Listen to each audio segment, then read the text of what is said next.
In the early days of spring 1804, a brave company known as the Corps of Discovery embarked on a perilous journey.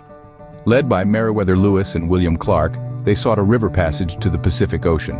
After months of traveling upriver from St. Louis, their dreams were shattered. They came to an understanding that there wouldn't be a river route that directly took them to the Pacific Ocean. They ran smack into the Rocky Mountains, specifically the formidable Bitterroot Mountains located in present-day Idaho. Winter was on the way, and the Bitterroot Mountains stood as guardian sentinels in their way. Their survival, as it turned out, hinged on the goodwill of a Native American named Cameawait, the chief of the Shoshone tribe. Recognizing their plight, he provided them with a crucial asset: horses. Clark noted in his journal, "Without the aid of Cameawait and his horses, our journey through the mountains would have been impossible." The horses proved indispensable, enabling them to navigate the rugged terrain and extreme weather conditions of the Bitterroot Mountains. This act of generosity did more than simply aid their journey. It forged a bond of friendship and mutual respect between the Corps and the Shoshone tribe. Cameawait's contribution was not just a matter of resources. He offered a beacon of hope to the weary travelers.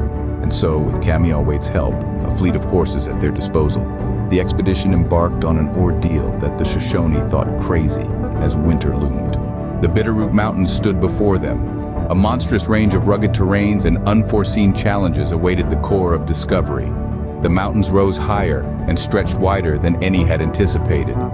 Trapper Peak, the highest summit, reached an imposing 10,157 feet into the sky.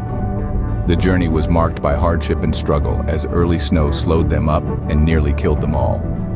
On a cold, biting day in mid-September, the group faced one of their most challenging days. The conditions were extreme.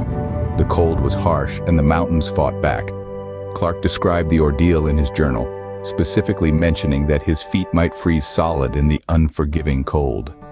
Horses not only carried them and their supplies, but they also served as meals as the cold and weather persisted. Deep snow covered the landscape, turning the 140-mile journey into an even greater endeavor. Can you imagine the hardship and the absolute despair of that incredible journey? 60 miles into their route, the blanketed snow was so deep, it seemed as though the mountains themselves were trying to halt their progress. In the words of Lewis and Clark from their journal, "We ascended to the highest point of the mountain where we found the snow of considerable depth." This quote encapsulates the raw and relentless nature of their journey. But the Corps of Discovery was not to be deterred. They faced the steep and rugged mountains with unwavering determination and spirit. The expedition, against all odds, continued on, hoping for a miracle. The mountains were winning, the snow still cold. It was the Native Americans who once again stepped in. This time it was the Nez Perce tribe who gave of their time and supplies to save the Corps. Communicating with a young Indian boy, the tribe rallied to rescue the Corps from the snow-covered mountains. These Native Americans, with their intimate knowledge of the land, provided invaluable guidance, assisting the expedition through the treacherous Bitterroot Mountains. Their hospitality, their wisdom, their willingness to aid these strangers in a harsh and unforgiving landscape was nothing short of heroic. The Corps of Discovery, against all odds, survived and crossed the mountains. The Corps of Discovery owed their survival and success to the Native Americans. Both the Shoshone and the Nez Perce tribes proved to be the real heroes on this stretch of the journey. Without them, the expedition would have been lost to history.